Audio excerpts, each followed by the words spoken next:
Welcome back to Truth and Transparency. We're going to pick up from where we left off. Let's see if this did a...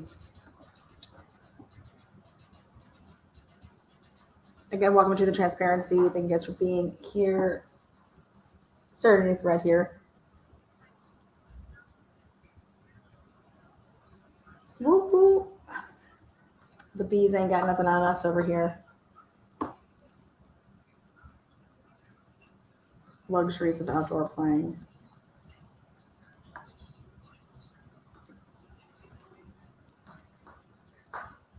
All right, having you guys take a look, but I don't know what a... Again, welcome back. Welcome back. We're here. We're all present. All's good. What is a senior talent acquisition partner? Bezos Academy. You know, Jeff Bezos, Jeff owns Amazon. Bezos Academy. Everything is great. Yes. Always momming first. Who is Adam? Who is this Adam? Is he what you did tell Adam on Adam? Scott Perkins is here. Perky. Again, we're trying to figure it all out over here,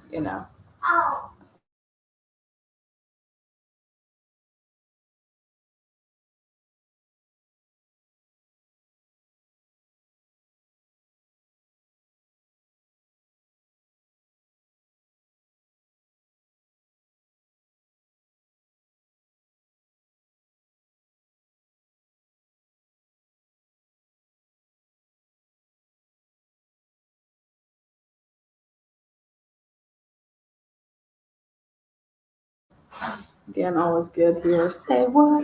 And what is a senior talent acquisition partner of a preschool? Like, what do you do? How do you get talent? What kind of talent? Again, I was looking into all of this stuff because Adam and his new and only wife, they travel around a lot. Travel like in the middle of January or in the summers. So I'm curious as to how, we're talking about Adam, this Adam. He traveled to 17 countries in one summer. Yes, he's a recruiter, yes. So does he go around recruiting people to become hosts, to host an academy for the preschool? What does he go around recruiting teachers to teach at the academy? So it's a fancy word for recruiter. Senior talent acquisition partner. So again, what is Adam D doing for, he wanted to go work for Jeff Bezos, so moves to Austin. They say that they have places in Austin. I can't find any in Austin. I did find Houston. Hopefully it said benzoids in that title, yes. Hopefully. Yeah.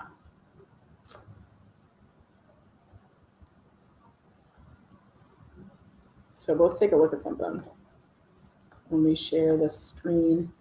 I was really interested in knowing what this was all about. So this is the open roles. Let me make sure that you guys can see it on your end. Okay, cool. This is what's available, education. So they're looking for assistant teacher at the Boca Raton starting summer of 2023. A dual language lead teacher in Dallas, head of school, Houston. What are they looking for in Austin? Notice how they're not looking for anything in Austin? I'm telling you because there is no Austin one. Legal, they're looking for a senior employment counsel, remote, transactional, paralegal, remote. You just work at home. You just work from home.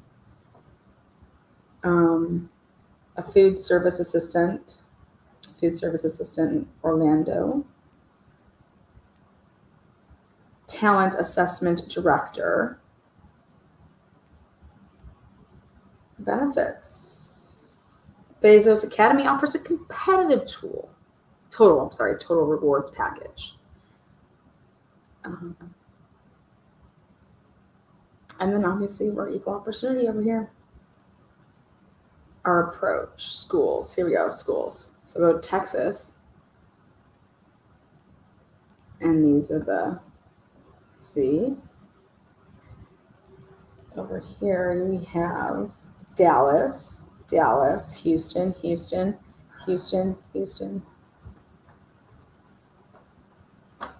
See? Nothing is in Austin.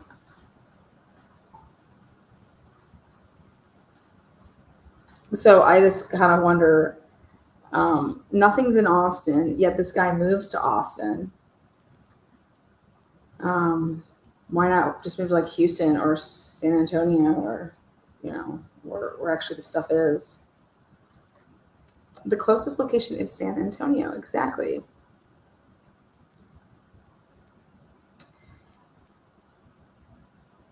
None of the positions I recruit for are in the city where I live. Yeah, so maybe he was just like, I like Austin better. My daughter works for AWS and has been a recruiter for Amazon. She works remote for the past several years. She has worked remote.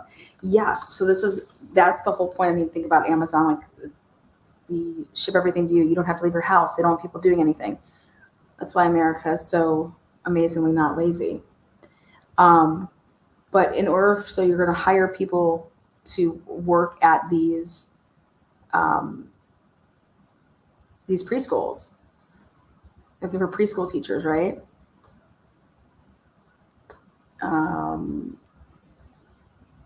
But they don't work remotely, right?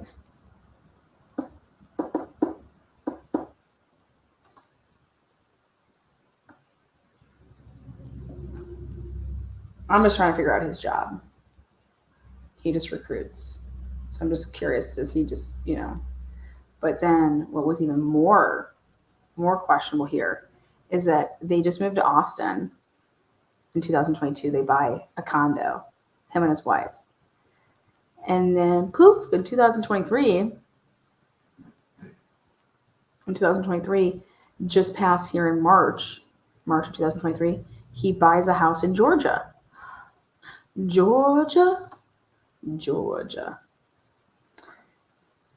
So he bought a house in Georgia. No family in Georgia. Remember, Adam D., he's from Toronto. Okay. His wifey poo, yeah, no. No ties to Georgia, like family-wise or anything like that. And I thought it was interesting. I said, of all the places to go buy a house, he just buys a house in Georgia. They got nothing going on with this academy in Georgia. Let's take a look. Schools. Yeah, Florida, though. Boca Raton, Kissimmee, Deerfield Beach. Okay. It's a nonprofit.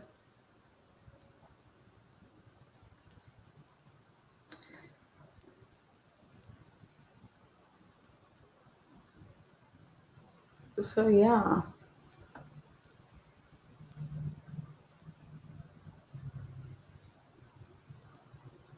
So I was just really curious on, I know when you want to buy land or you buy property, buy houses, it's a really good way to not have to pay taxes and hide money as well, just saying. I live in Austin and everyone wants to live here. He's a 3-hour drive or a short flight away to Houston and Dallas. If he bought a house in Austin and moved, he could rent it out for big money. Yeah, he bought a house in Georgia. Georgia? I don't know if they're going to be up, moving on. But check this out. Then I went further to, these are social media people, like they're posting. There's no post after August 27th, 2022, which is the day after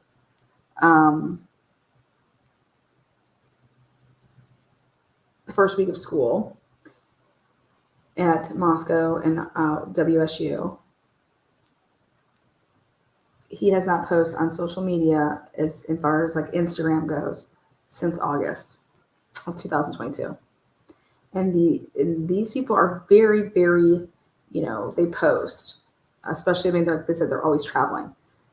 When I say they're traveling, guys, I'm talking about like they're going to like Thailand, riding fucking elephants and shit, riding camels. They are living it up. They're going to Italy. They're going to the nice parts of Italy. This type of travel is very expensive. Okay, very expensive. And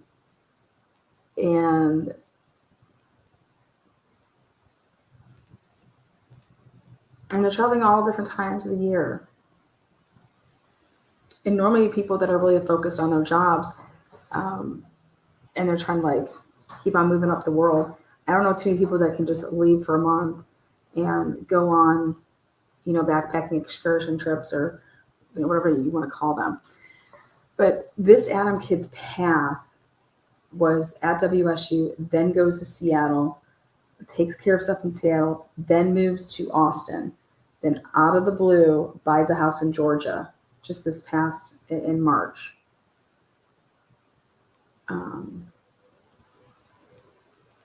And he didn't sell his place in Texas. So he has his place in Texas, in Austin. And I mean, it's just like a little, I don't know, like townhouse, nothing fancy at all on the outskirts. It's not like in the city or anything like that. Anyways,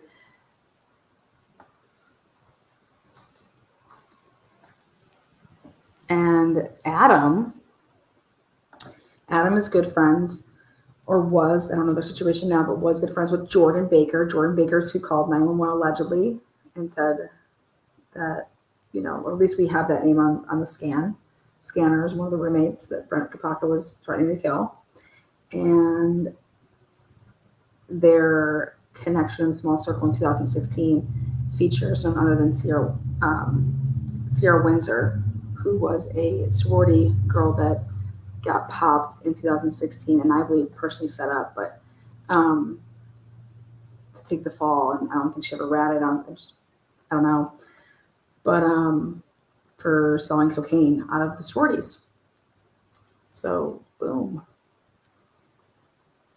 I know you're going to tell me that Jordan Baker, he's around 2016 for that big, bust. Which made headlines because it was a sorority girl being set up by an informant. An informant, they're being in the car together. This informant got in trouble with drugs. So what did they do? Instead of them getting in trouble, then they went and helped the police departments. And who knows if the FBI was involved. I know that there's a task force for this. So again, all these people are important because they all have ties, once a sorority sister, always a sorority sister, stuff like that. But if what was going on in 2016 is anything of what was going on in 2022, with Moscow having undercovers for underage drinking and also, I believe, drugs, then this is what you're looking at. You're looking at stuff like that. You're looking at people finding out that someone's a snitch and going to set you up.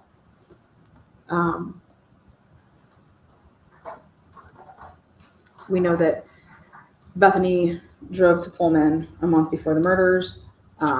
She got a ticket. The ticket was for tailgating. Now, more news coming out about that she had the RAV4 and that the RAV4 was involved in an accident due to tailgating, and that's why she got her ticket. I'm looking into more of that. So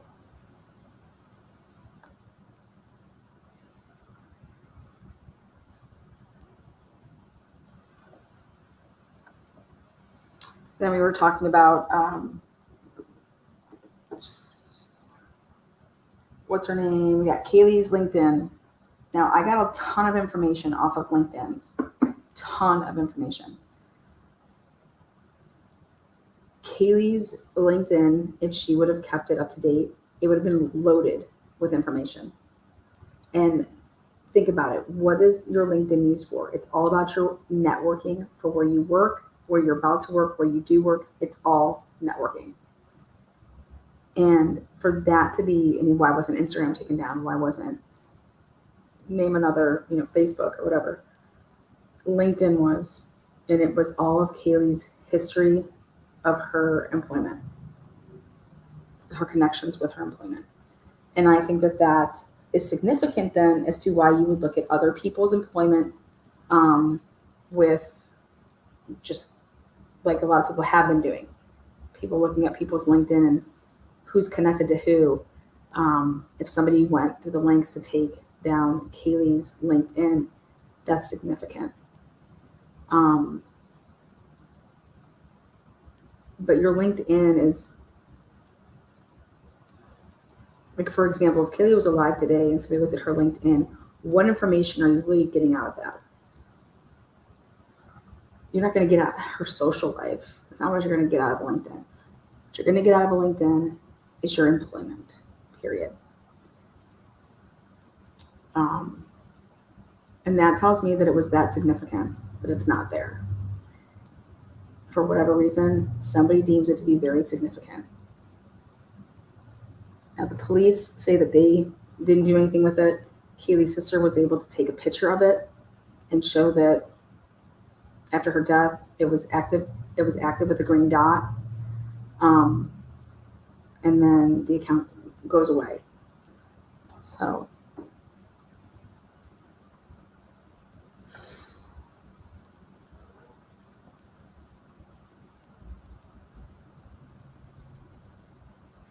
I say this is because on the search warrant documents, Kaylee's is the only one listed without an IMEI number.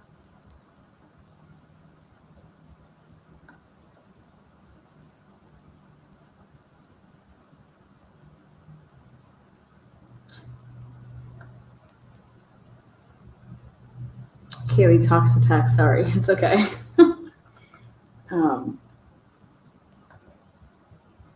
Their phone history will tell a lot for sure. Yeah, and I think that that should tell everybody a lot, that why the PCA isn't using their phone history.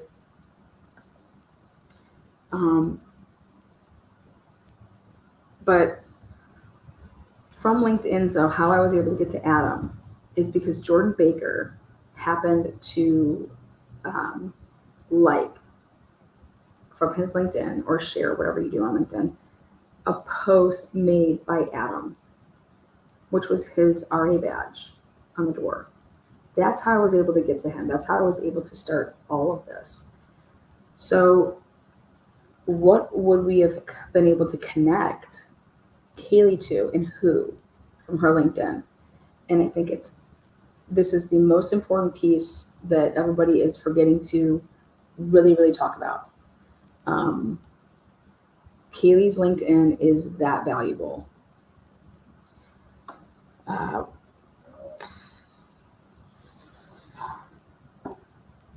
Kaylee's the only person that had a work laptop seized, okay, in a search warrant.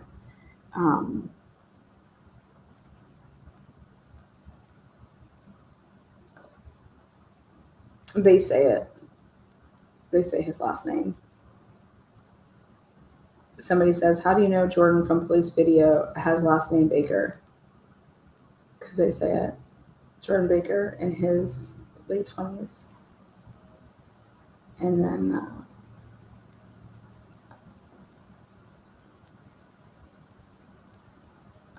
and I was able to then narrow down some stuff.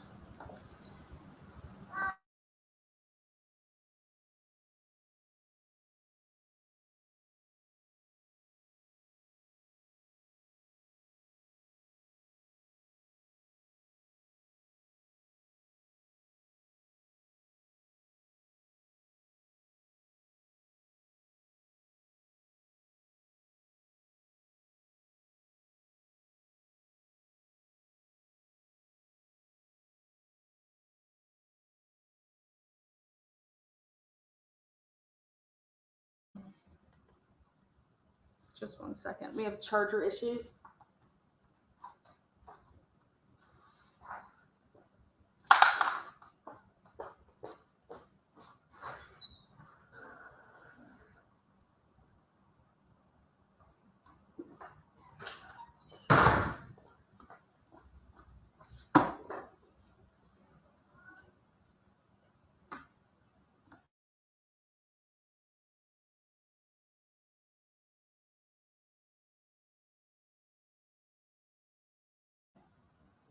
Never can have too many iPhone chargers in the house. Maddie, Ethan, and Xana all have the last 4 digits of their phones plus the IMEI on the Apple search warrants. Kaylee only has the last 4 of her.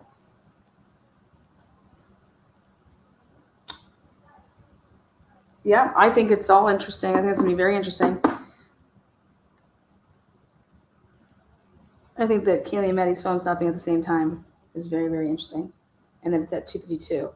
Now you get to see all the footage that we've been seeing and compare that to what you guys have seen. How crazy, like, in terms of, like, there were things going on.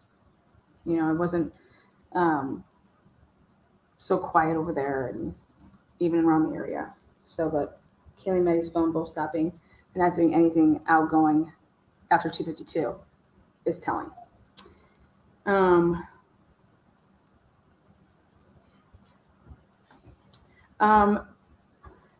Brent Kapaka's BFF, that's not actually true. Brent Kapaka's not here to tell us that.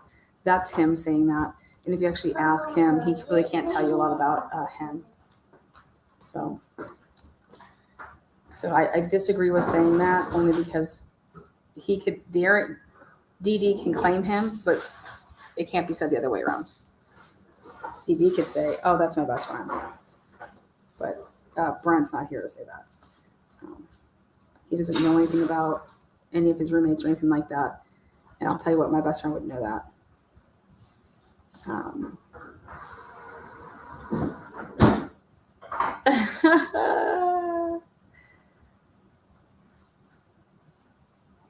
That just one of them days. I just bought a dozen from Amazon. Oh, the chargers. I swear you just got to put them in every plug. That way, wherever you go, there's just a charger. Plug it in, plug it in. So going back to the whole LinkedIn, I think it's important because people are forgetting, I think, what is actually in a LinkedIn. And I just know how much I was able to start digging and connecting through LinkedIn's, that if your LinkedIn isn't there, then that's a huge piece of a puzzle that is missing, right? And just how valuable it is. Now, according to Kaylee's family, that was there, guys. It was there. And then poof, it's gone. And the family's like, where's her LinkedIn? What's going on here? And they said, we didn't do anything with her LinkedIn. We're not allowed to. That's illegal. Yada, yada, yada. Well, I'm sure that search warrant of LinkedIn will tell you exactly what IP address deleted the account, if it in fact was deleted. So do I believe that information's there? Yeah, I believe that information's there. Do I think it's important? Hell yeah. Who the hell after Kaylee would be dead is going to delete Kaylee's LinkedIn? And if nobody's going to sit here and tell me that that's not a huge red flag, I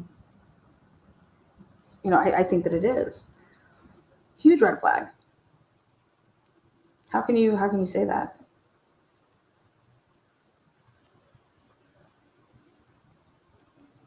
I want to be sure about the ladies using their phones. Someone may have had access to them at some point that evening.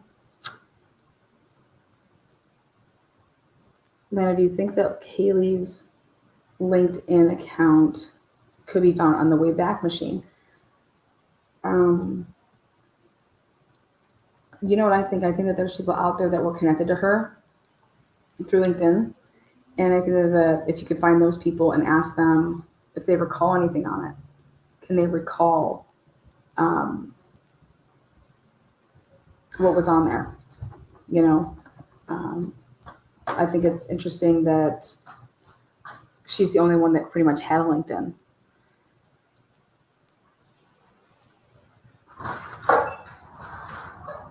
So,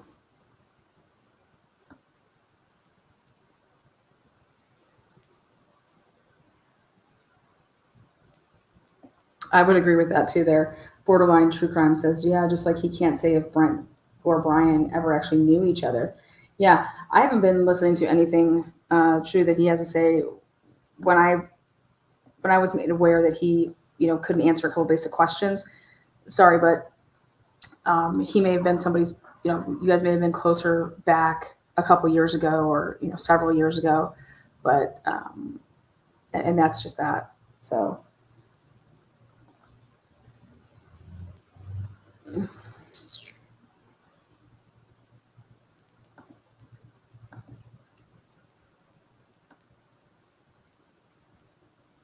I didn't know you were back live. Hope your sounds okay. Yeah, I mean, just bee stings. They come. Lana, your Brett K videos 1 and 2 are amazing. If you guys haven't seen them, check them out. It's amazing what she would. Yes, thank you very much. And it's not so much that those videos are about connecting anybody, Brent, to the Idaho4. It's just treating it like its own special and separate tragedy. But for these two things to have happened so close to each other and involved like a roommate incident, I think that there is something to look at. And then I think that, Moscow coming right out and saying that none of this is related. Well, I don't know how you would know that unless you investigated it. So, but what I was more interested in is who's Brett's circle? Who's Brent Kapaka? Who is his circle? Because military people, they're really, really about their cliques. They don't trust easily, especially if people go and serve and go overseas. And he did that. Yes, Cyber 13. Yes, it's exactly where it started. It started in Mercer Island, Washington. It's one of the most expensive and richest cities in all of the country.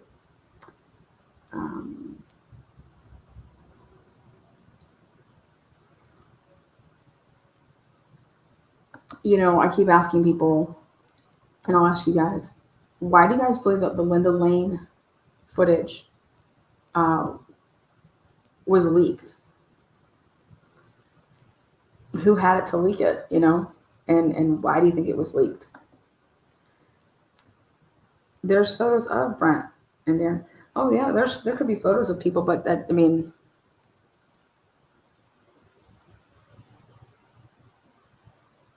when you want to say that someone's your best friend, you would know a shit ton about them.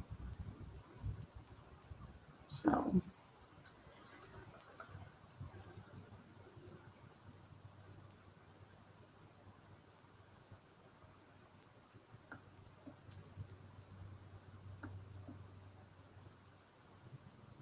Again, welcome on over here to Truth and Transparency.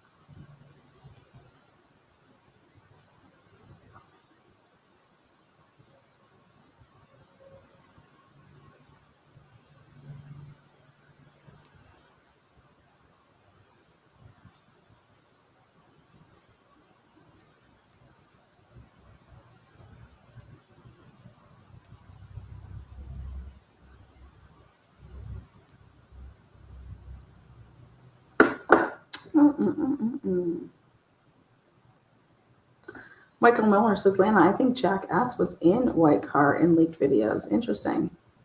Well, I can tell you this, that guys, from all the videos, there is, I can't see any people.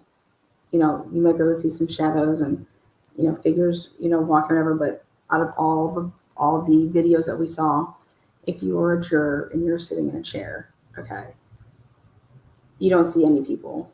There's nobody that you could possibly make out. Now, what those videos could be good for is if you have the 1112 and you can actually see the people because it's right next to the house and you have people like stopping their cars, getting out, things like that. And then it's just easy to say, okay, yeah, see that car doing that at 1 o'clock and now see it. There's a car here at 1:02, like that's that car. But you would need, I believe, the footage in front of that. And my question is do they have that footage? What footage do they have from 1112? This is the next door neighbor and the house right there on the corner when you kind of come right in. But anybody saying that they could see who these people are or anything like that, that's foolish. But you can't make out who any of these people are.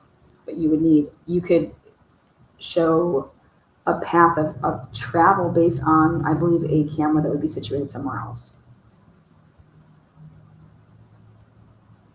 But the better part is again, why was it leaked? What was the purpose? If that's in fact in evidence, I mean, it's pretty significant to leak something like that. And somebody just put it right there on the internet, like they don't have a care in the world, like that it can't come back to them.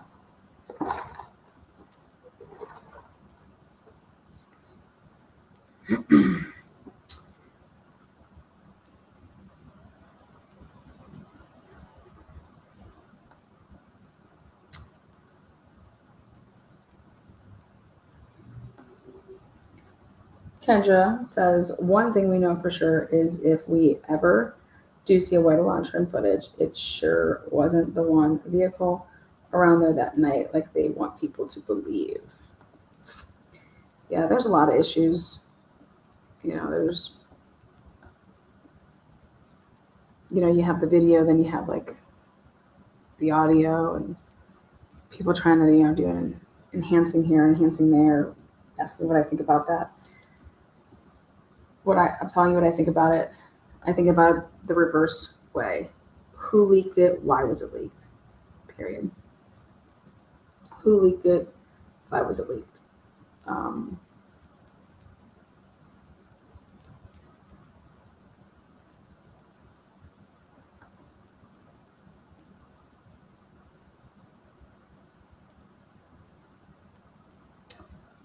Distraction from the truth says, Catalyst Dude, down the rabbit hole.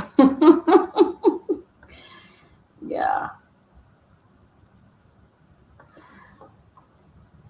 I think a lot of people have a lot of narratives and they're pushing their narrative for sure in this case.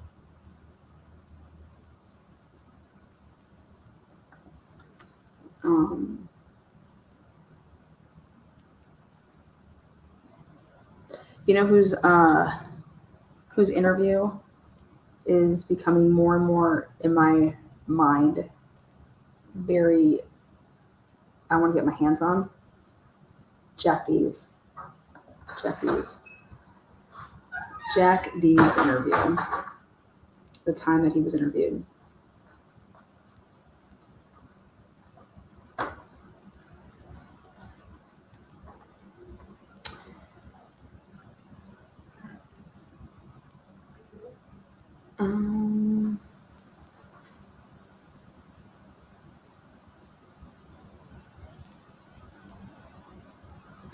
Well, the grub truck video isn't a leaked video. The grub truck video was on Twitch, and that was just something that was a live thread that they always do.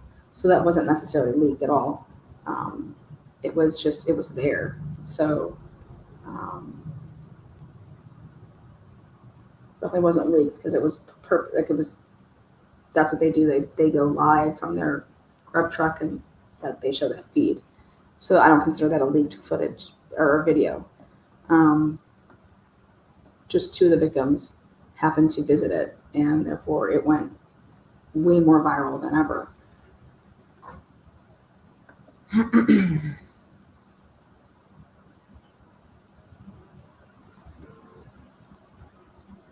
Well, Jack D, according to the family, was interviewed that day.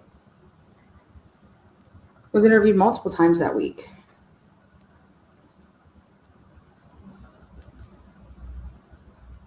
But I'm just curious on the time. Time of the first one. And it has nothing to do with his interview. It's more like I just want the time frames of this. What was going on in this investigation between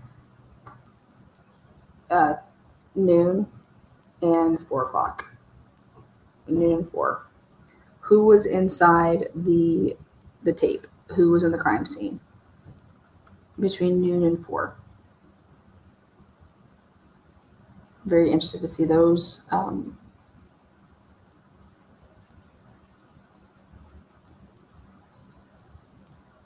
That paperwork. Hmm.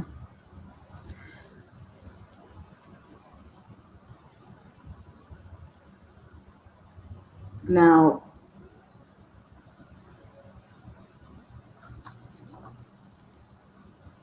again, going back to Keely's LinkedIn, um, I felt like this was not made a big enough of a deal. Do you guys feel that way? The Keely's LinkedIn, okay, because she was leaving, right? She was leaving because she was going to go to Austin. Before that, she was going to go to Europe for like a month. Who is she going to Europe with to go to fly to Barcelona? Okay. But, you know, you have to go back to this, which is when did Kaylee decide this? Was this always the plan? And when I was doing my digging, I could find that, you know, Kaylee's brother Steven never returned back to campus, okay, after COVID. So, you know, hearing their parents say, like, yeah, everybody was here that Sunday. Yeah, everybody was there that Sunday because they lived there. Like, it wasn't like he was specialty and like in town because he was like home from Moscow's campus. Steven, her brother, never returned to Moscow after COVID hit. Okay. So,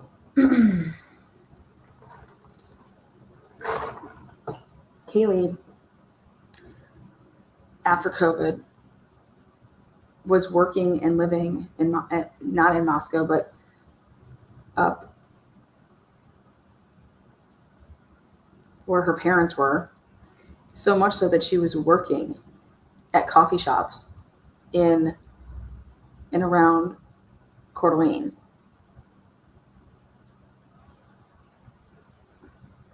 So much so that I was able to show you guys that she posted, "Hey, come see me. I'm back here at blah blah blah."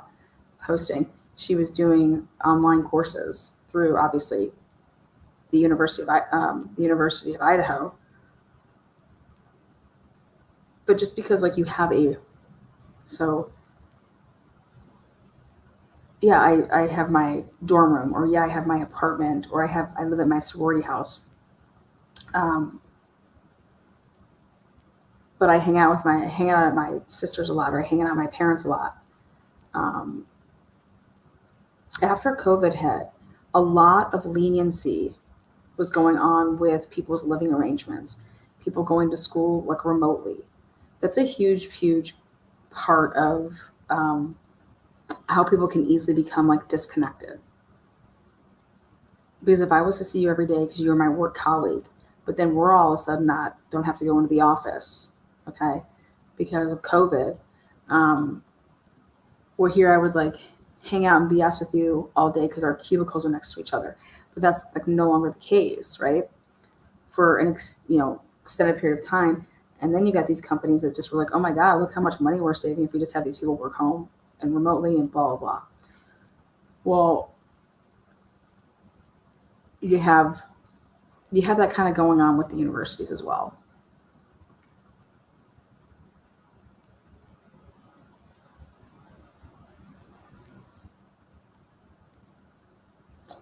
And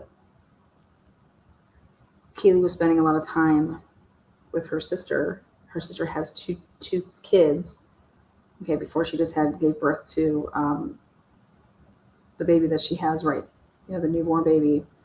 She has two other children, and the dad is a Coeur d'Alene guy.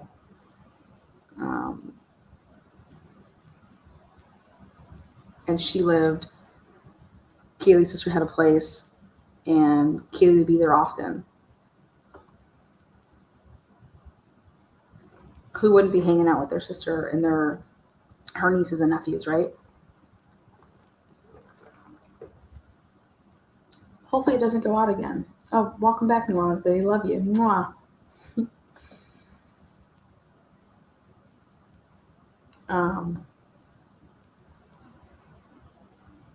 So there's just a lot to this.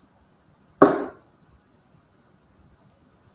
when you want to look at the victimology of like who could possibly do this and why, who did these people know? Who did they have good relationships with them? Who did they not have good relationships with them? Like,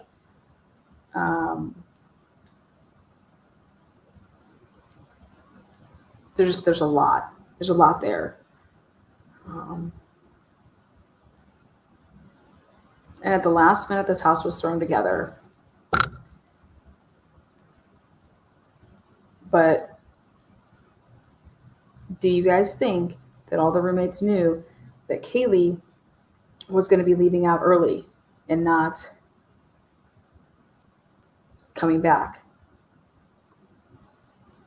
Who moves into a house like that only to live there for 3 months?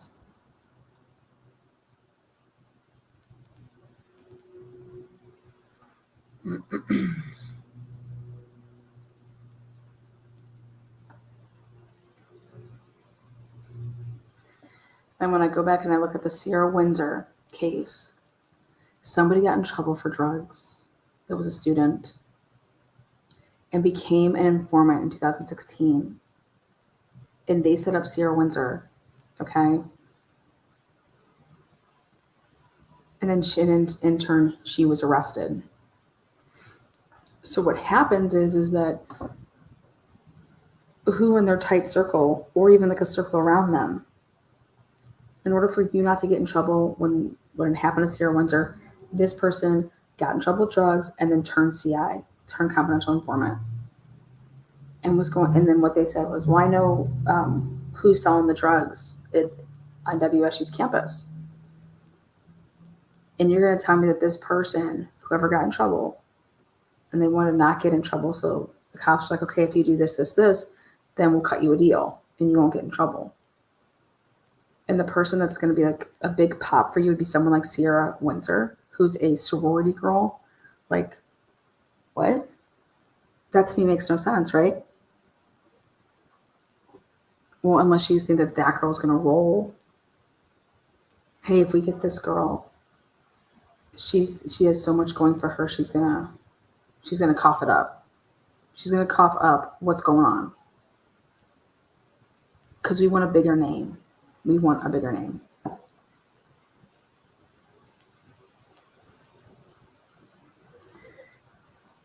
I'm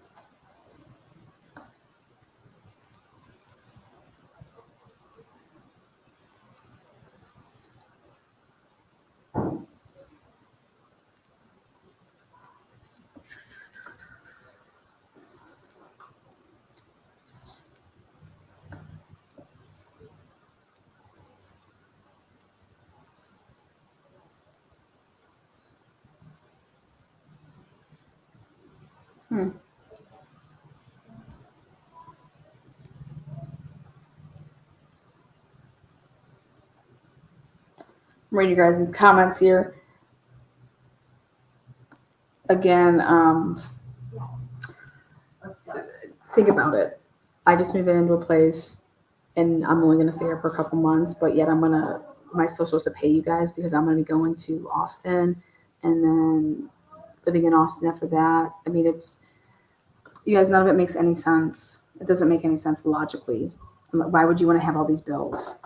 Okay. Did you not think like, oh, here, find someone else to live in my spot? Or, I mean, here, I'll still pay even though I'm not going to be living here. I'll just have a house here or I'll have a room here.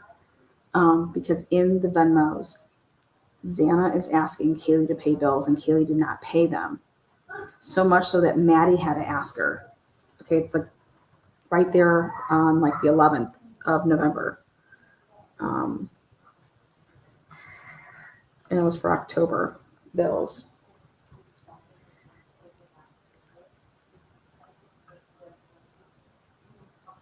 You guys are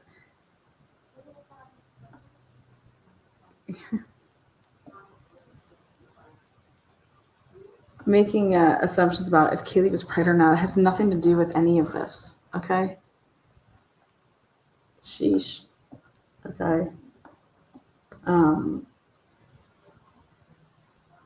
what people should be more focused on than the ridiculous talks of that is, when did Kaylee up and plan to go to Austin? Because it was not for an internship. Because she already did her internship in June. So Kaylee wasn't going to Austin to do an internship for 3 months. So much so that the girl Jordan, who she was going to be living with in the summer, Jordan didn't even know that Kaylee was going earlier.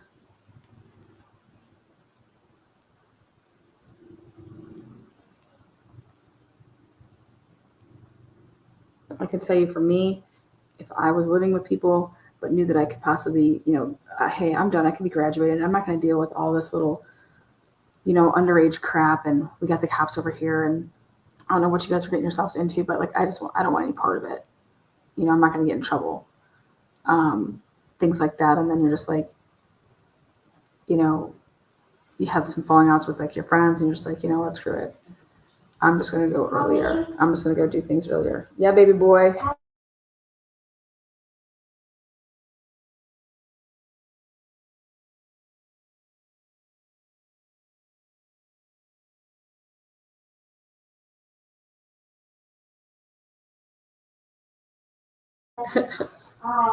A grimace? Can you take a picture? Is it purple? We're getting grimace shakes over here, guys. Maybe I'll have a vanilla shake. You want a vanilla one? Yeah, just like a vanilla one.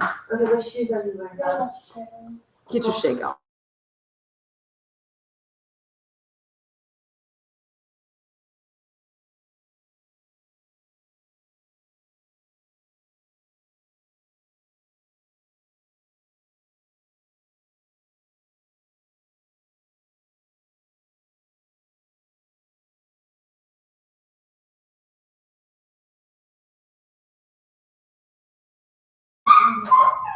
Yeah, I agree. Sheena, that's how I would have been. I would have never lived with underage people in the first place if I was a senior. They're just asking for problems. But I could totally see, you don't want to be dealing with that. Or also, if your house is a revolving door, you don't want to be dealing with that.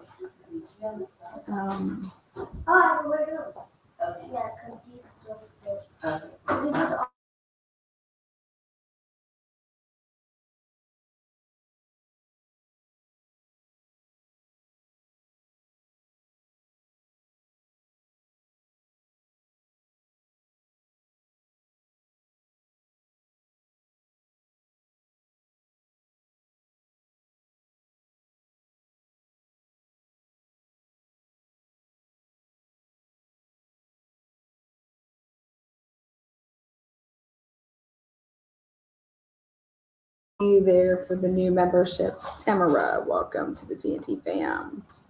The only reason that Kaylee had that room, guys, is because of the way that people were leaving, the people that lived there beforehand. Okay, something,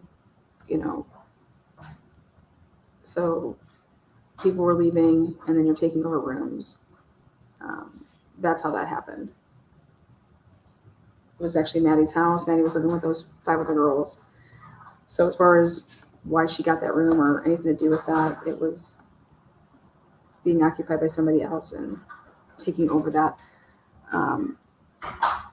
Obviously, if Maddie's asking Kaylee to move in, Maddie's upstairs too. Take the upstairs bedroom, take so-and-so's room. And then, the other people are going to take, the bottom floor. But going and looking at, again, guys, go back and look. Kaylee was not involved with her sorority to the point that she missed out on legacy photos her senior year. Okay. She hadn't missed out on any legacy photos at all. But then her senior year, she doesn't take the pictures with the other girls that were like, you're somebody's big and little. We've gone over this before. Why wasn't, just because you're not active in the type of way that you were your freshman, sophomore, or even junior year with the sorority, you can still be not that active, but you're still part of it. And therefore you would,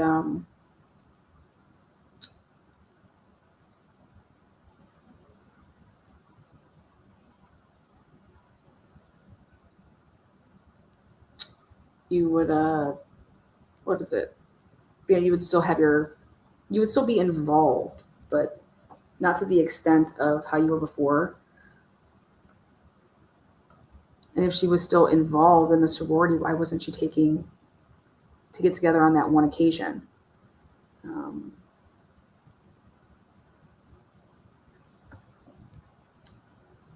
and so I look at all the people. Okay, I look at all the victims and I look at the survivors, and whose life changed more than anybody's? Kaylee's. Kaylee was on a completely different path. Um, and I think that's where I asked myself the question of, her and Jack got that dog the year before, springtime or whatever. Getting a dog with somebody is a big deal. All right, especially like taking care of a puppy in college, like, whew, raising that takes an army to raise a puppy in college, right? But puppies are a lot of work in the sense that like you have to be home to train them, and um,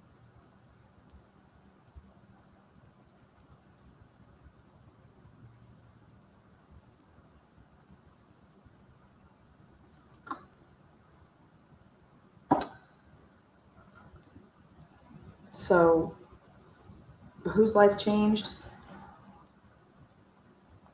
That would be Kaylee's.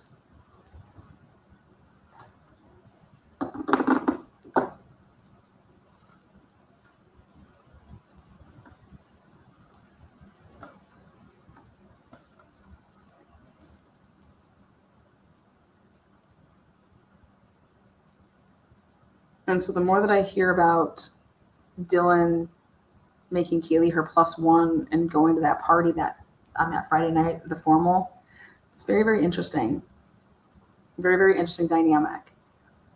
Very, very interesting dynamic of why Kaylee had reservations of going there to begin with, why she was deciding to go or to not go. Like I said, I could see if you're picking between one thing or another thing, but that wasn't the case. She was just contemplating because of something else, because of a whatever whatever it was. It wasn't because, oh, I'm going to go and do this instead, or should I go and do that? This is like personal conflict, and I think that that's important.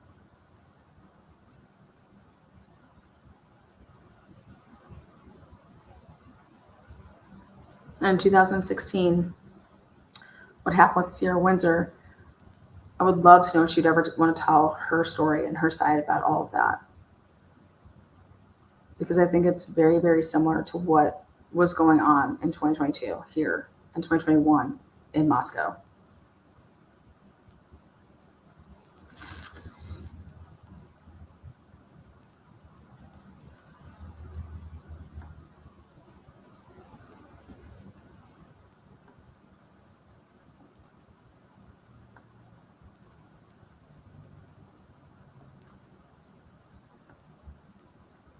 you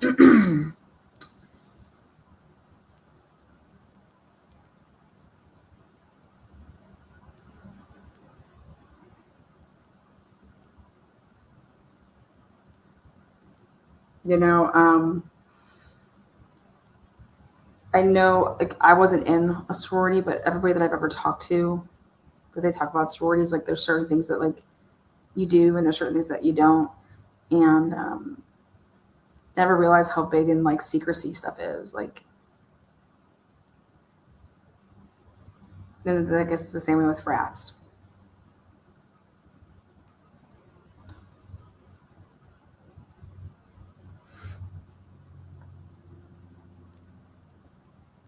Okay, you guys have seen Linda Lane. Everybody's seen it. Why hasn't anybody talked about? It's just constantly cars just coming and going around that area, right? Like the same cars, right? Well, wouldn't you love to compare that footage to like another Saturday night? Like, let's look and see what happens on these other Saturday nights. Um, and the reason being is is if I was sitting out here at my house and I see cars constantly coming down around my cul-de-sac and stopping off at my neighbor's house, at all hours of the day. And this person just always having, constantly people over there. And they're like partying and being loud. But I'm noticing that people are just like kind of like coming and going and aren't staying that long. Like, what is that going to like red flag me to? Like, that's just what somebody would label as like, oh, I would think that somebody was selling drugs out of that house. In fact, I forget when it was, 2012 or 2013, I come home to my apartment and it's like roped off. And I'm like, what the hell's going on over here? And this girl that lived on the bottom of like, it was just like a 2-story like apartment complex. She's standing out there and she's like, I don't know, but I told him about how that guy was always having people come round, round the clock, people coming in and out over here. And I know he was selling drugs and blah, blah, blah. She was just like running her mouth.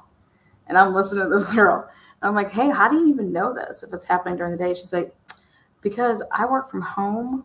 And I was like, oh, okay. And she's like, yeah, and it's right in front of my window and I see it all the time. So I told those cops. And I'm just like, all right, girl. And she's just doing all this shit, putting everybody's business out there. And I'm like, well, how long is this going to take until we can get back into our apartments over here, And she's like, I don't know. That kid like jumped off the, I was like, what do you mean he jumped? What do you mean someone got shot? What's going on around here? Yeah, no one died though. But there was a police, like somebody ran. And I was just like, what? She's like, yeah, I know it had to do with drugs. And she's just running her mouth. And I'm like, oh God, here we go. So.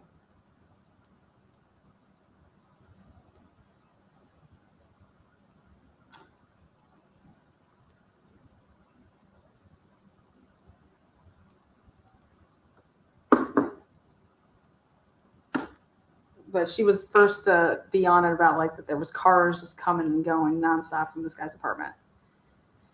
So it's just interesting. When I look at Linda Lane, I see, I see those loops being made, and it's the same type of loop every time, and it's like,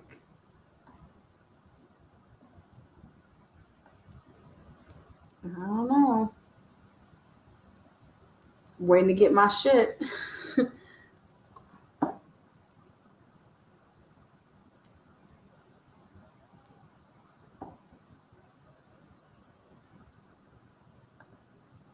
Again, welcome to the family here, Michelle, Tamara, and Tina. Look at you guys, all green, team green. Look out. What's up there, Boston?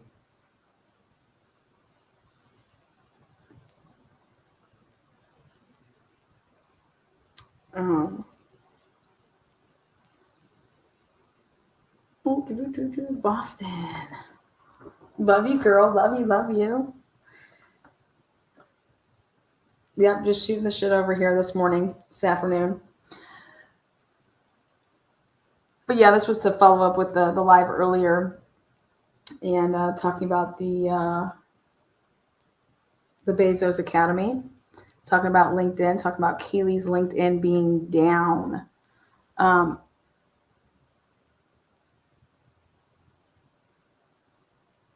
So I think that's way more significant than people think. That LinkedIn, ooh.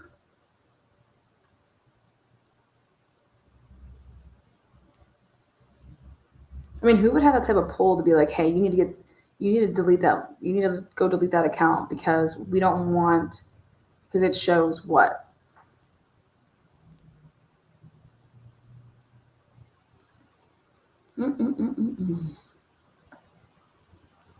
When I don't look at the Linda Lane video as a leak, I think from a prosecution side, this creates too much speculation and creates the doubt aspect.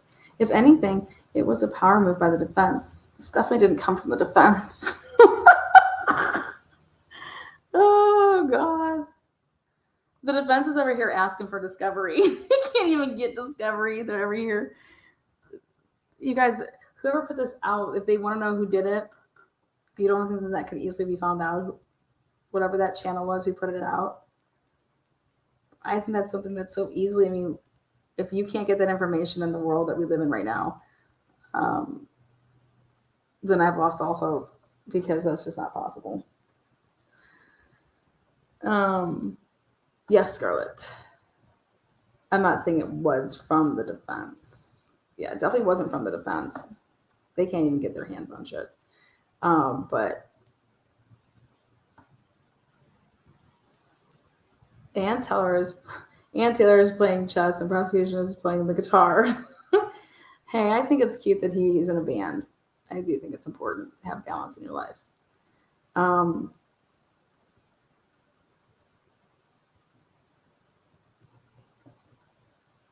I think there was a legal way to put out that video camera or that footage. It's if you owned it, if it was yours. But now if they were going to be a witness, then I would think that anything that they were going to be testifying to would be part of the non-dissemination. So it's very interesting. Very interesting.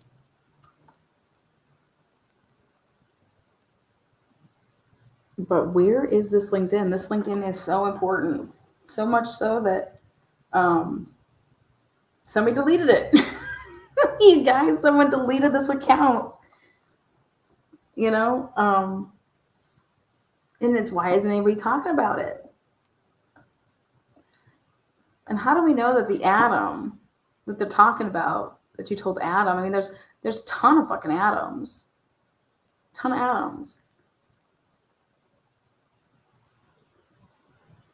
Why are we so quick to say that Adam was in fact that Adam? You know? I don't see them anywhere near Adam. I would love to see the rest of that footage at the Corner Club.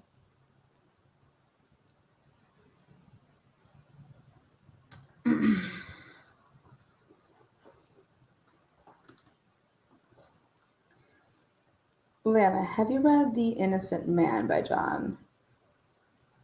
No, I have not. Maybe I should. I have no idea. I have no idea who did it. Can you say whom you think did it? Sure can't. Not with this evidence. Absolutely not. No idea.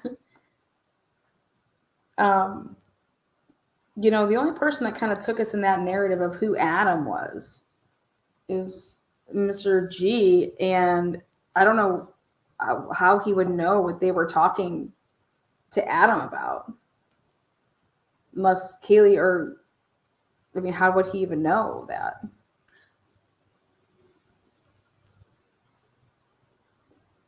You know, Kaylee was wanting to get back together with Jack.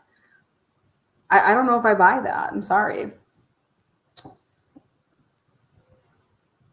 I don't know.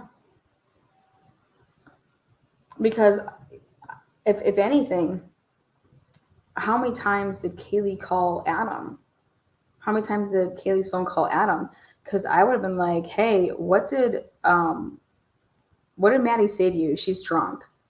So what was Maddie saying to you? Like, I would be calling Adam and asking Adam what Maddie said, because Maddie's drunk. So what the heck are you talking about? Or what did she say to you? She's not making any sense. You mean, right? Think about it. If you're in that situation, you're a chick, right? Us girls out here. And someone tells me, well, I told Adam everything. Well, what would you tell Adam? That you're moving to Texas earlier and that you're leaving. What? You know, like I'm saying, like what I would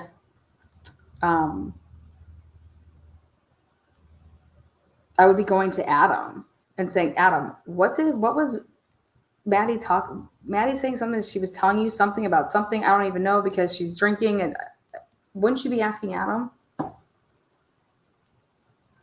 How does Jack D know what Maddie told Adam? Think about that.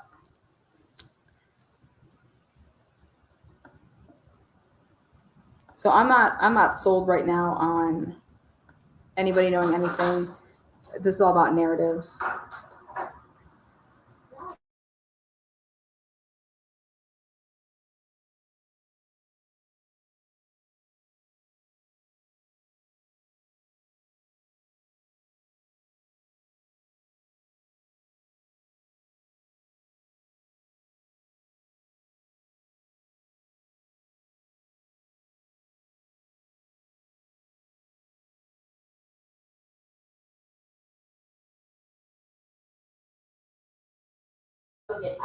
Let's see.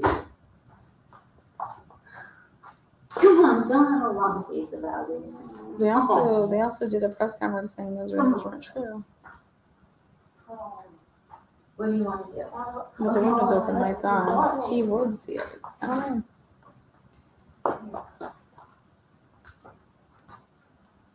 know. Totally, that conversation is key. Maybe she told Adam that Jeff was out of control, hence the breakup. No, I don't think it's anything like that.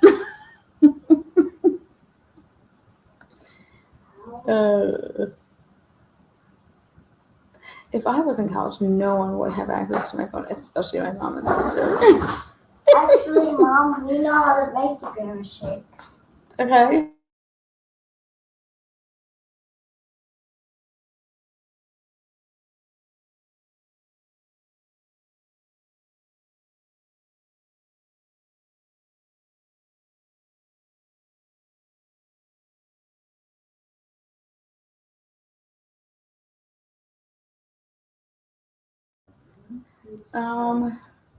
It was someone that read Kaylee's social media and knew that was her last name.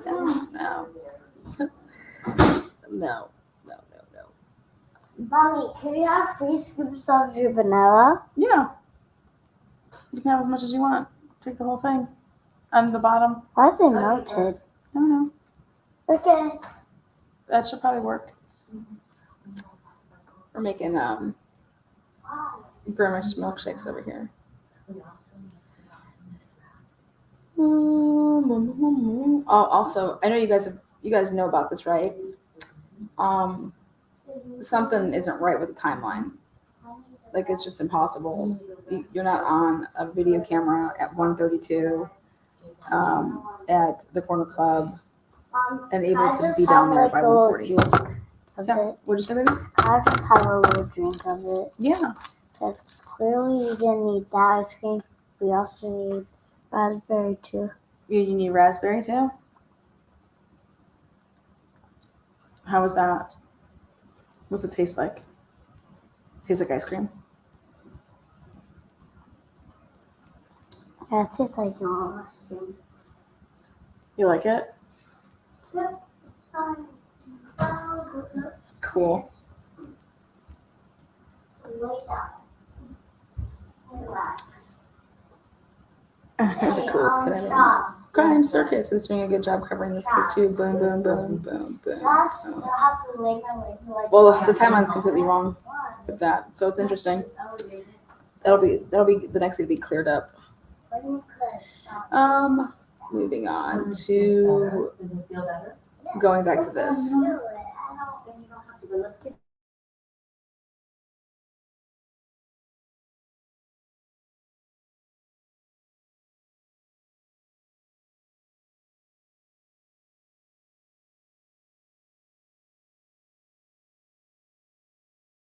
I like to talk about what are the odds.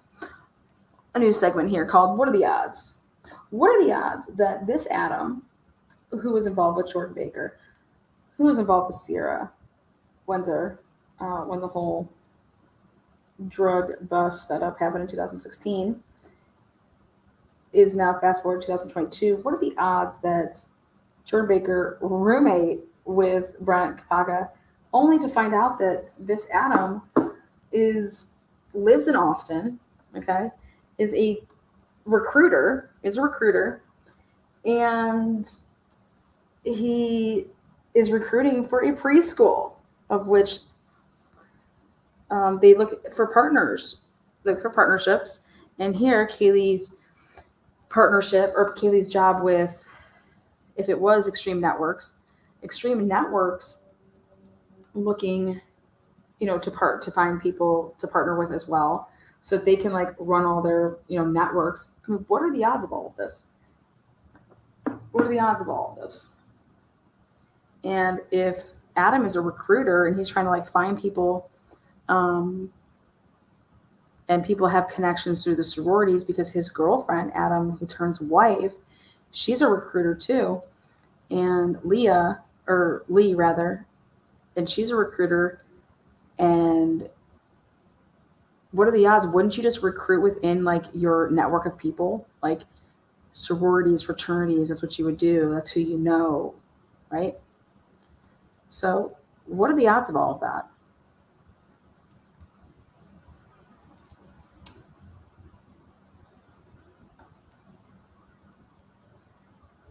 So I just think that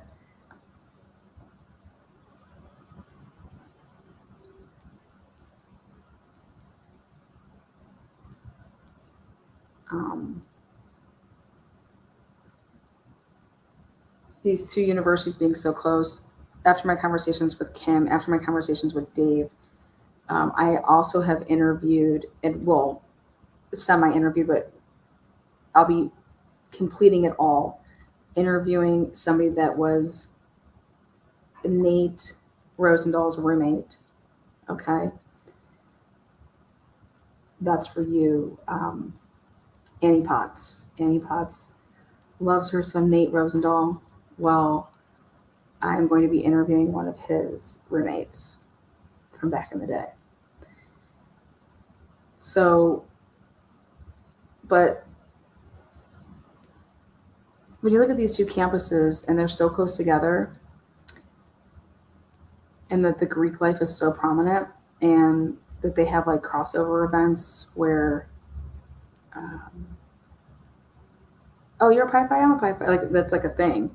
Oh, you're this, I'm okay. Like that's like a sisterhood that like continues on. And when you find out, you come across people that, oh, you were in this sorority, I was, yeah, oh, I was in the same sorority, I was this chapter, and I went to this this year, and blah blah blah. Like those are lifelong like connections. So if I was a recruiter, I would recruit where my connections were. It's kind of like basketball, you know. If I coached high school in an area, I know a bunch of high school coaches and their players. I would go use my connections. So, with that said, I find it hard to believe that Adam D and his wife, as recruiters, wouldn't be using the WSU Pullman Moscow Connect. And with that said, how there possibly is it possible that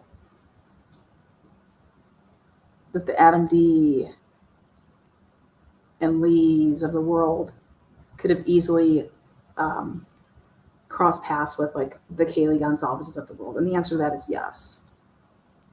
And I am just now, when I was able to find out with all the LinkedIn's, this route, well, hell, if I was to have Kaylee's LinkedIn, I wonder what an interesting picture that would paint.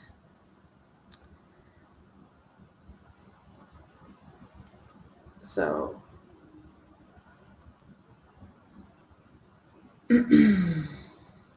exactly, that house seemed to be a one-stop shop for everything. Recruiters can be ruthless. Yeah, yes. And, but you know who's so impressionable is young males and young females. They're both impressionable, especially from just slightly older peers that you want to come across as like you're in the in crowd, and oh hey, we got invited to this party over there at the senior's house, blah blah blah. Like that's just a thing.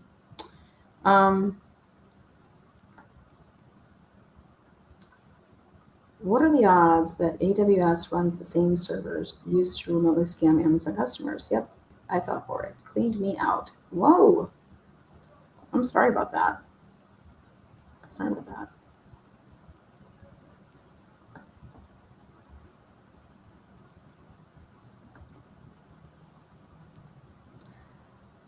Zombie Mom says, my gut tells me There was a lot.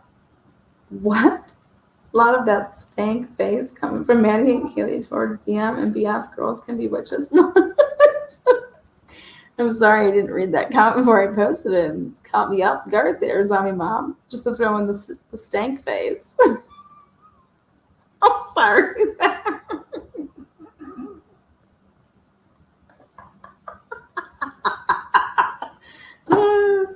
Thank you for that Tuesday chuckle right there. Woo!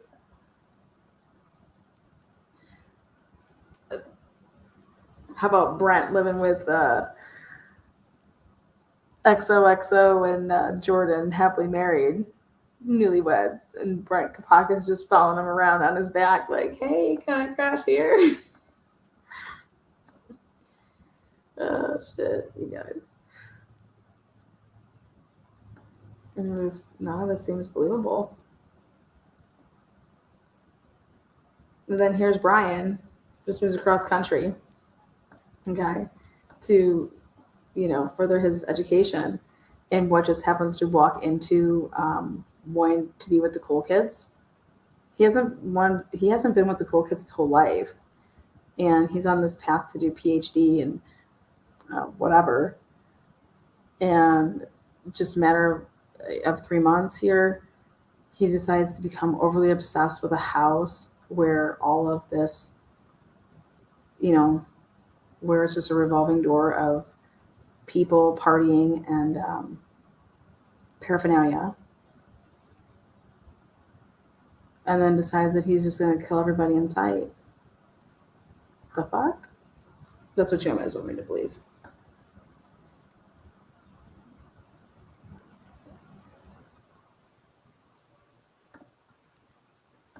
Jordan Baker's married. He's 100% married to a female, not to Brent.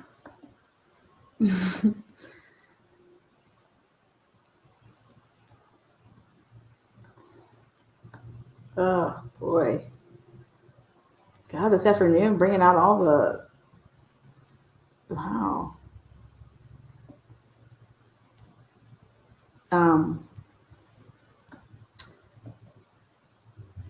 Do you guys know that, and then again, this is just facts. Are you guys aware that,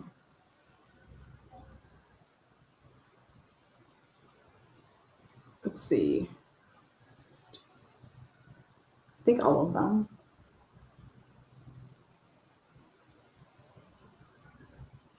Yeah. You guys are aware that there's been no press conference with the families as a whole? Like, there's been no, even just the Gonsalveses and Maddie's mom, or if there's no united front. Isn't that interesting?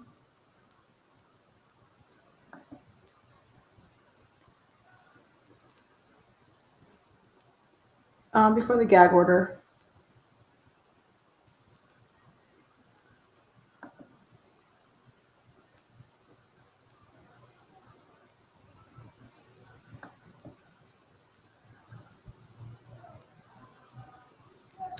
the way that I could see that Adam D would tie into the Extreme Network in any way is using that as a provider, using Extreme Networks as a provider to channel everything that you're doing. That, I could kind of see. But you want to develop any type of partnerships you can, period, any type of networking, because you never know what you're going to need. So, but yeah, I was just interested in the whole, also Jordan, the girl that was going to be moving and living with Kaylee allegedly in Austin.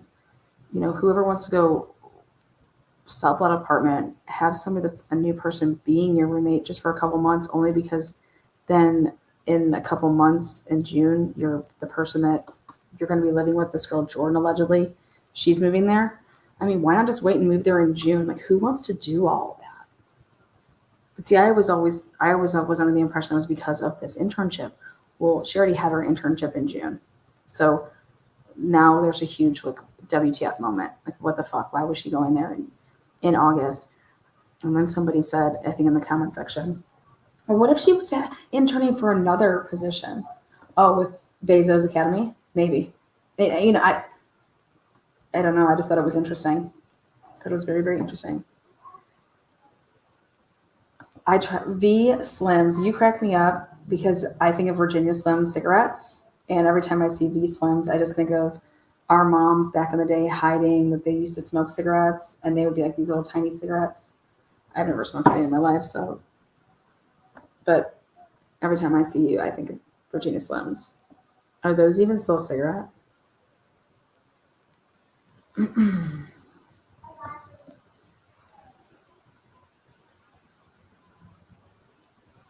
Bezos Academy. I've never known Lana to not come with those facts. She always backs up her claims. You damn straight I do there.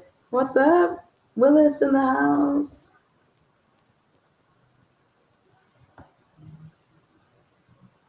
This is my live to be so interactive with you guys. Me too, V Slims. Right? Am I the only one? Let's see, am I right or am I right? And then what are the odds that Kaylee just bought a ticket to go to, where was she going? She was going to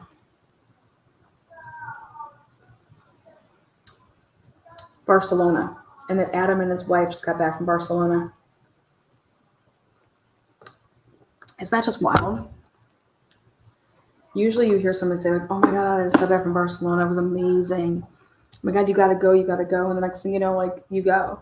Well, Adam and Lee went to Barcelona in July of 2022, July 7th or July 9th. They were there in Barcelona. Just after coming back from a 17 country jump and a skip for like a month. Oh, and another thing I thought was interesting is Adam D from 2019 to 2021, he goes like MIA and isn't posting, or if he was posting on social media, they were removed between August of 2019 to a part in 2021. There's like a big gap. Same thing with Kaylee's. Kaylee's thing had a big gap. Again, hey, these are just coincidences. I'm just pointing them out. When I map everything out, I'm like, whoa, hold the donut. So,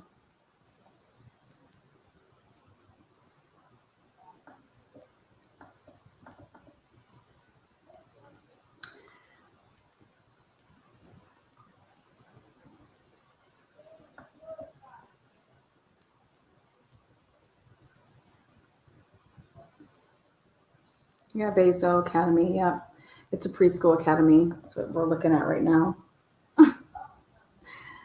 My mama smoked 2 packs of V Slims a day.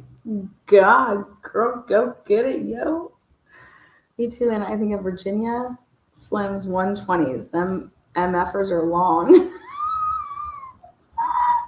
Sorry. I don't know, it's just all wild.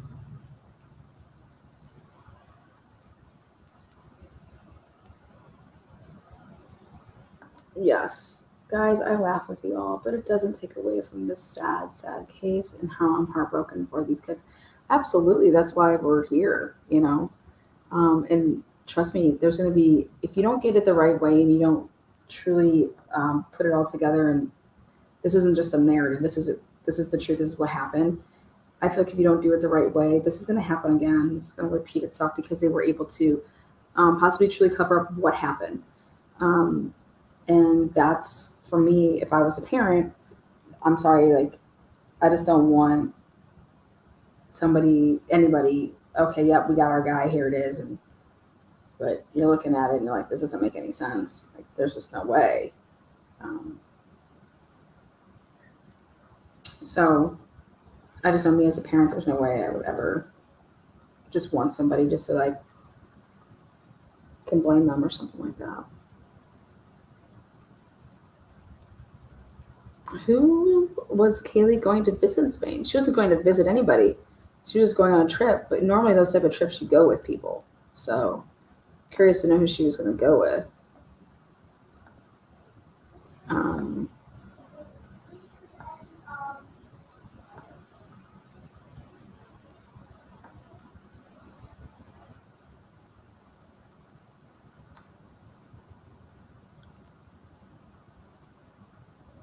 um, so yeah.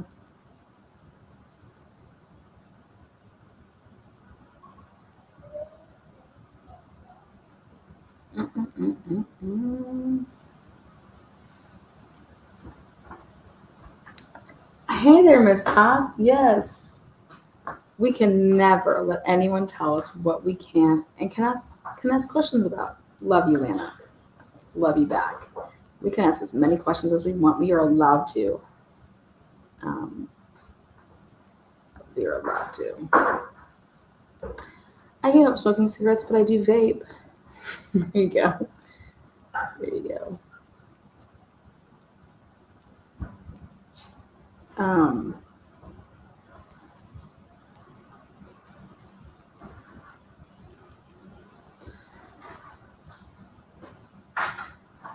Freckle Gemini. Thank you so much. Yeah. Yeah. I would just think, we see the undercovers. They're taking those people out of the van field and saying, "Oh my God, you're running away, and you look like you're falling over," and blah blah blah. Why did they stay in that area? Why did they leave that area? Why did those officers leave that area when they were there? Why did they? I mean, from Linda Lane, it seemed like you know cars were driving and going back through there. That's like the party area. That's the hangout area. Why aren't they hanging? Why are they hanging still in that area if they think that kids are just like funneling from over that area, from the King neighborhood down into across the street, walking?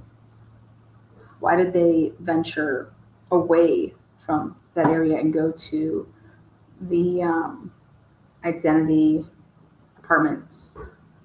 It's always now that we see Linda Lane um, and the activity that was going on from 3 to 4. Anybody else feel that way? Anybody? Anybody?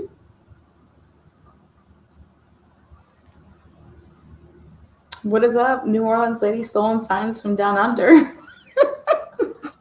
I'm sorry, I just gotta laugh at that. What the hell are you doing with that sign? Um, well, it was just laying on the road, so I picked it up. So stolen property. Yeah, from the street.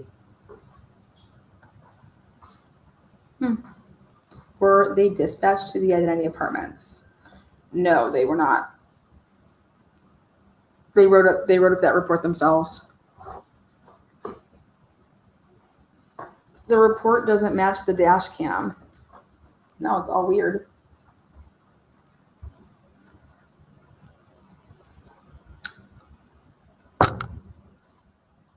And they're holding out on me. I'm like 10 reports. I'm like, where is this shit? Come on, cough it up. Was he stealing the sign to block off the road to King? No.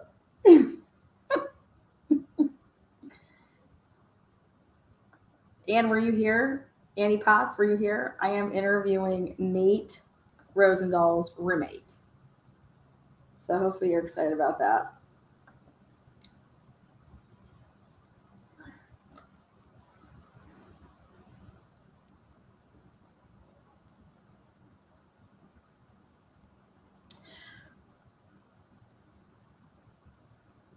Stealing city property. That guy had to have ran really fast for the cops to have seen him. No, they were just driving around the parking lot. That's the whole thing, is that they didn't know where he was coming from, so they didn't see him do it. You know what I mean? These cops. So these cops, from my interpretation of the video, is that they were already there, and you notice at the end the guy that gets in trouble, he wants to talk to him about something. He wants to say, like, you guys are cracking down on this stuff. Like, can I ask you, like, some questions? Like, and then all of a sudden his video, ends and we can't hear that discussion. So I thought that was interesting. Yeah, the Whistler. Whistler.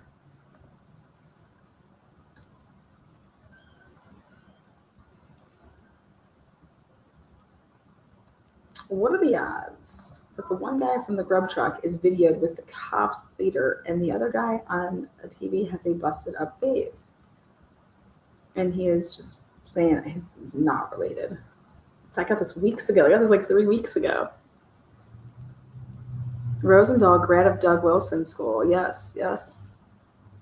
Rosendahl's, I guess, dad is pretty heavily involved in the Christ Church, I hear. Everyone that lives there heard nothing, and the roommates heard nothing, but saw Brian, but waited 9 hours, of course. A lot of people knew. Thank you, Kara, for sharing that. I got to go back to the whole, guys, how can you just like walk out of your house and be fine with there being a video camcorder on a tripod? Like, wouldn't you like, what is that? What is that? Okay, like, I know I would be like that if somebody faced the camera at my house in the middle of the, I don't know, street. Like, what is this? Yes, Miss Rosendahl is the one who took a pic of Kaylee with her ID. Yes, that is correct. Also on the 3 a.m. body cam. Any other body cam show law enforcement taking pictures of IDs or just Rosendahl? Just Nate, just Nathaniel.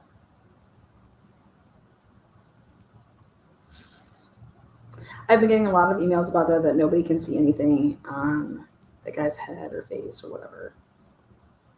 No injuries at the grub truck. I can't really tell.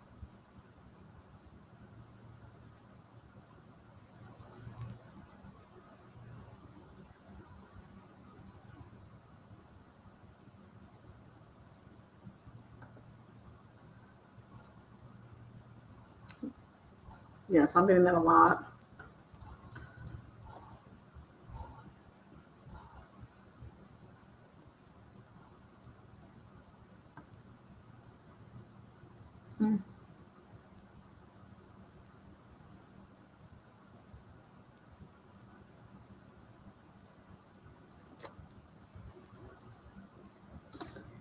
What else do we have on the menu here today? I have a clear as day pick. Go ahead and send it on down. Go ahead. Send it on over. Well, I have a clear as day pick that reads at 2016, and what went on with Sierra Windsor is history repeating itself in 2022, possibly in 2021, but leading up to, and then, what the hell was everyone Venmoing each other at 3:33? People, clearly are on their phones, clearly are posting social media. Meanwhile, there's a dam about to be massacred in that house.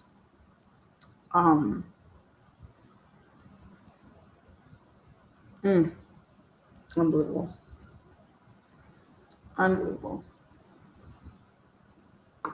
Just wow.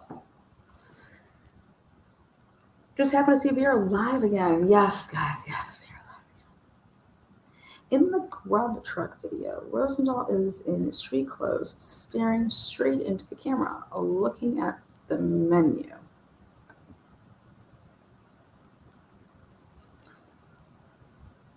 I don't know why they ever left that area. I don't know why the undercovers ever left that area. They were in street clothes, him and Josh Tisdale. Both in street clothes, but in separate vehicles. What seemed like, do they have 1 or 2 vehicles actually?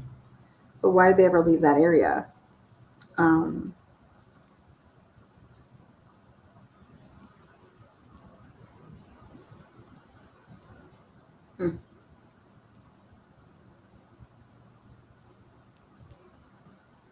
Question to moderators. Was there a members lab last night? No, there was not. I said it on my live last night. There was not going to be one. Then there are fire cams out there that they could have also used to track Brian, right? Just like in the case in California. Looking into that, actually, now that you actually bring that up, I'm doing a live that shows where all the cameras were in Moscow and then in Pullman. And I think we're going to compare that to the path of travel that they say that happened in the PCA. And let's see, based on this path of travel, I'm curious to know if this purposeful path of travel, if that's the cameras that they're talking about that he was avoiding, being detected by those cameras. So I'm going to get out Hector the projector, print that stuff out, and dot them up for you guys. We can do it together so you guys can see it happen.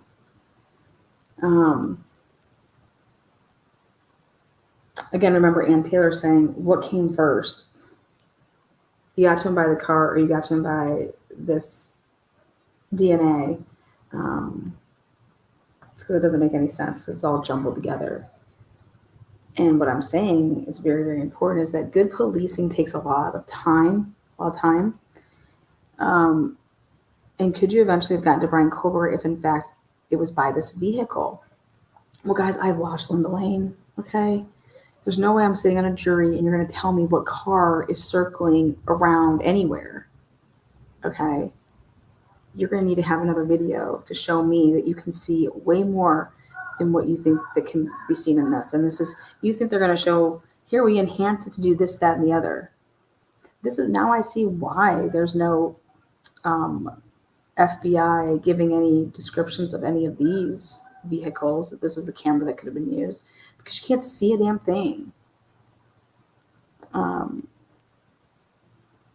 You have a light, you have your lights flashing. Yes, you can have these timestamps that there is movement, but there's no way in hell that you're going to sit there and be able to tell me with what we can see that is a 2015 white Hyundai Elantra. But show me 11112 and you can actually see, what we're talking about. And then you don't even know who the fuck is in these vehicles. There's tons of movement. I want to know where's the DoorDash? Which one's the DoorDash, guys? Is the DoorDash the one that's, comes down at 4:05 and turns around? Is that the DoorDash? I mean, come on, man.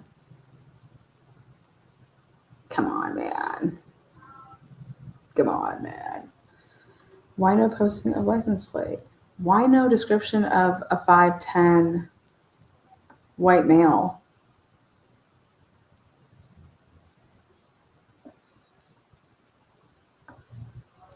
When are we going to see in this report that DM said what she said about her eyewitness description? What date do you think is going to come back on that report? Because if you guys think it's before December 7th, doubt it.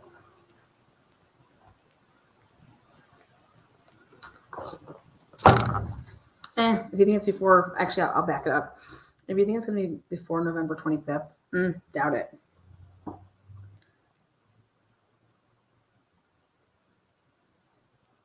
Yes, Cam, hardly wait to see what they have. Pun intended with the Cam.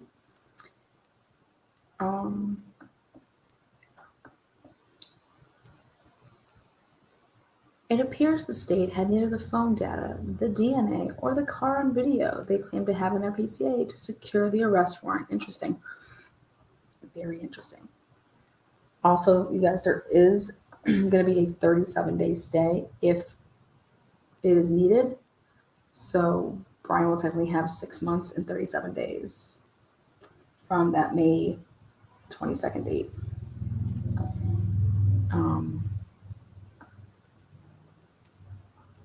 I don't think this case goes to trial until after the first of the year, says Sherry Kay. It will be interesting. I do know that they're working around the clock on this case. Think about it. Oh, thank you. Become a member. You mic drop in. Show yourself, girl.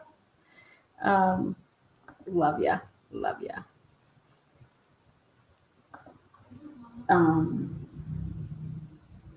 I think the reason that Ann Taylor can be up on all of this and like knowing what to ask for and knowing certain things, it's because of how much Brian Kober is helping her. Brian Kober is not leaving anything out. He's explaining in detail everything that has been going on in his life. They said, remember, the defendant has no connection to any of the victims. None. There is no connection. There is no connection. Isn't that interesting?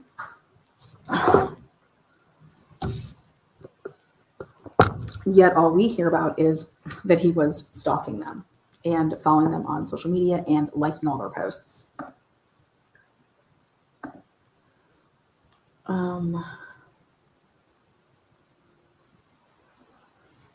And then we come to find out that there is no forensic evidence in this car.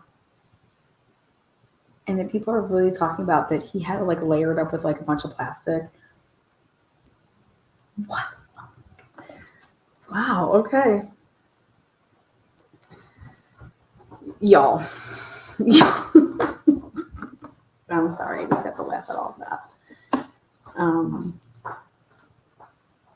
After speaking with Scott Roeder, who I'm going to trust, he was under the impression that that car was going to light up like a Christmas tree, okay, on December 25th. And it didn't light up at all.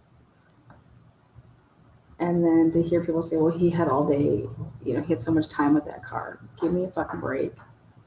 All right. Then why didn't they ask Brian Kober? They knew who Brian Kober was November 25th. November 29th, rather. November 29th. This was an isolated, targeted attack. And whatever was at that crime scene led investigators this way. Interesting. Too many Adams and Bryans and Jordans now. Jordans. We have a girl Jordan, we have a boy Jordan. We got some Adams. We got Jacks. We got a lot of doubles going around. Melissa says, Lana, do you have any thoughts on who may have done this? I don't believe that this was the work of one person.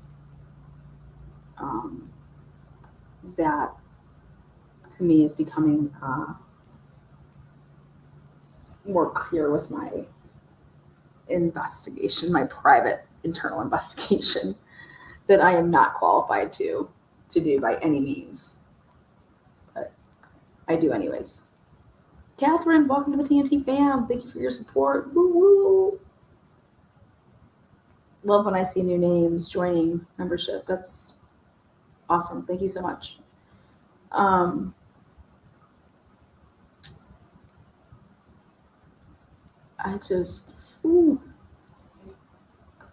then I listen to people talk and they're like, oh my God, all this overwhelming evidence. What overwhelming evidence? Because either I'm reading in Chinese and I can't, or you're reading in Chinese, because one of us has to get some comprehension checks going on. But I don't see how any of this is, I don't see where all this overwhelming evidence is. I think the one piece that you have is the DNA on the sheath. And when I see that his attorney wrote how they believe that it was placed, the sheath was placed, that already tells me where they're going with this. And then I've done my own research too. Oh, speaking of which, the Moore case, the chiropractor, the Tolson being involved with that investigation, just like the Brian Kober investigation. Cross your fingers. I want to really get Mr. Dr. Moore and his wife on here, and if they're allowed to talk about what has happened to them and how things went with, dealing with the law enforcement when he was interviewed and stuff like that. But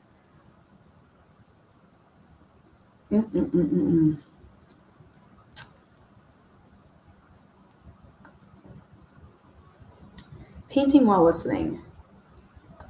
Hopefully that painting is coming along good. I gotta get on some painting. You guys, that sheath is going to be in no body cams. Do you understand that? No body cams. It's going to have that sheath on there. And so Payne's going to have one hell of a time. So when you were standing by the door, you said that you saw the sheath on the right side of the body. No, I was just saying that that's where it was located. I was just using that to describe where it was, like to describe left or right side. Okay, so but you saw it. No, I didn't really say that. Oh, what did you say? Well, I don't know how to. That's going to be interesting. But we're not supposed to think that the jackass comments are evidentiary.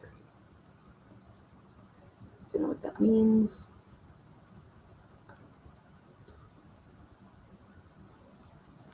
All I've learned is that if anyone tries to recruit me, I should run. Yes, there you go. That was a good one.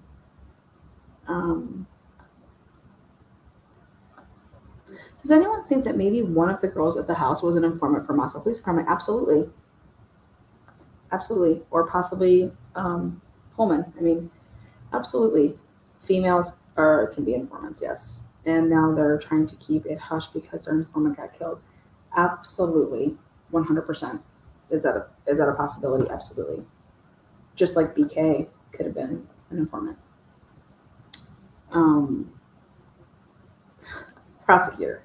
Your Honor, the officer simply made a mistake. No grounds for perjury. That's what I'm talking about. He cannot explain that. That was the first thing I saw. I don't know how how Payne is going to get around any of this. I don't know how people are defending the PCA in terms of that man. He's putting a lot on his shoulders in that PCA. You know, he conferred with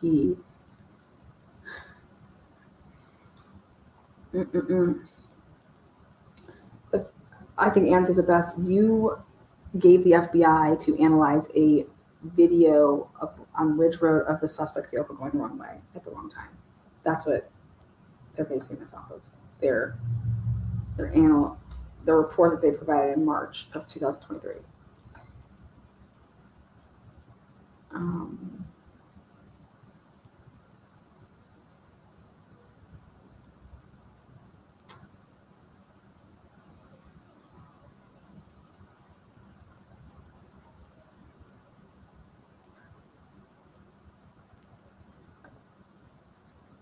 Rolo Mota.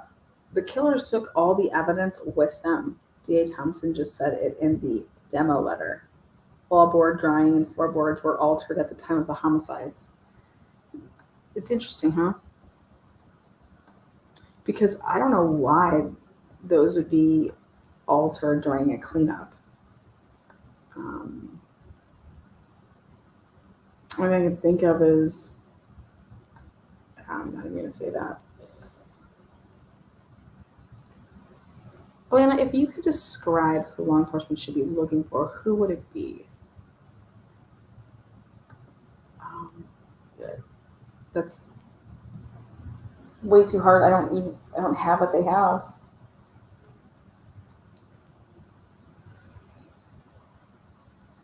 I mean, based off of Linda Lane. Oh God. I think I want to know who those other two profile DNAs belong to. I think that's important. Just curious to know whose DNAs those were. Because if everybody was just turning over their DNA and they're able to literally like check off so much DNA in that house with like friends and stuff like that, but then you have like these two randoms. Well, there's like four randoms, one of which BK was on the sheath, but then there's the glove and there's two other male unknown in the house. We'll do the family tree and fucking dig it up, figure it out. You know what I mean? So I think that for them not to have done a family tree on those DNAs is sad.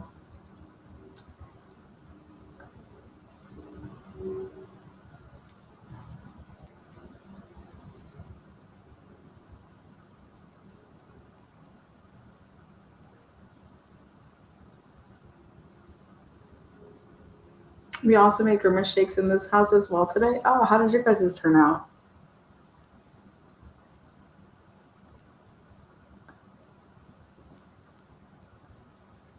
There should be 4 IgG trees. Yeah, there totally should be. I mean, especially think about it. Why would you not think as officers that this could have possibly been the work of more than one person? So those other DNAs could be very, very important because if it wasn't just the one person, right? That's what's odd to me is the lack of urgency to identify those other 2 male DNAs inside the house.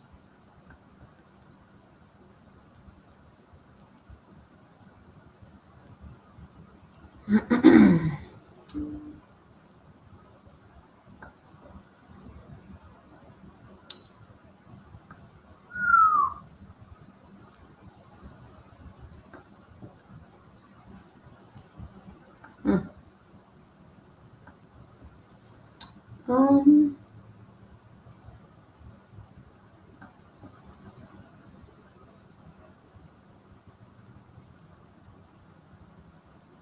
yeah, but we love y'all here at Truth and Transparency. Thanks for coming back and joining for this second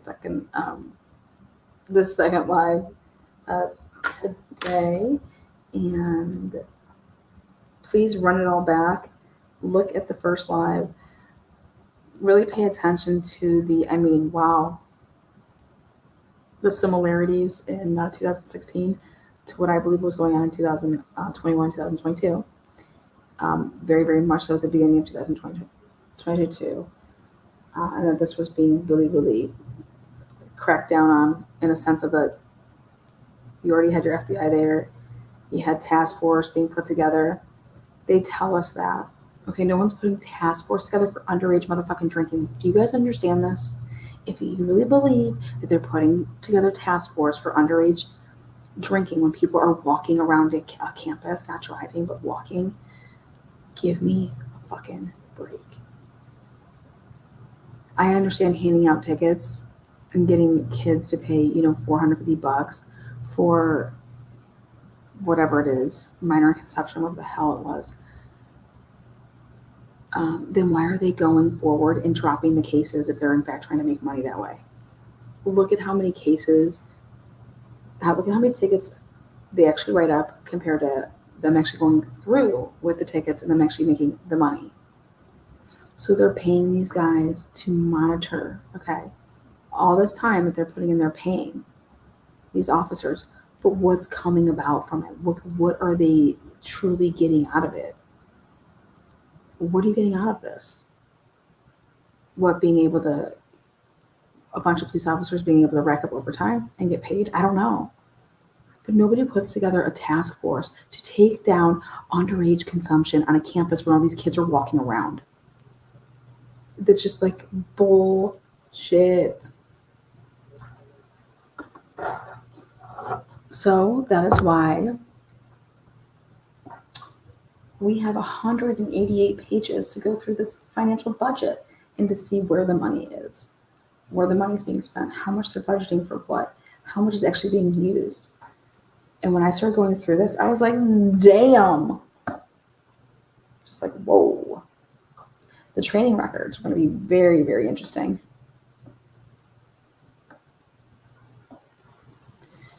So I just don't buy it. I'm not selling what you're buying. What you are selling, I'm not buying. And so therefore I will continue on a path that is factual, 100% factual. Always bring the receipts to back it up.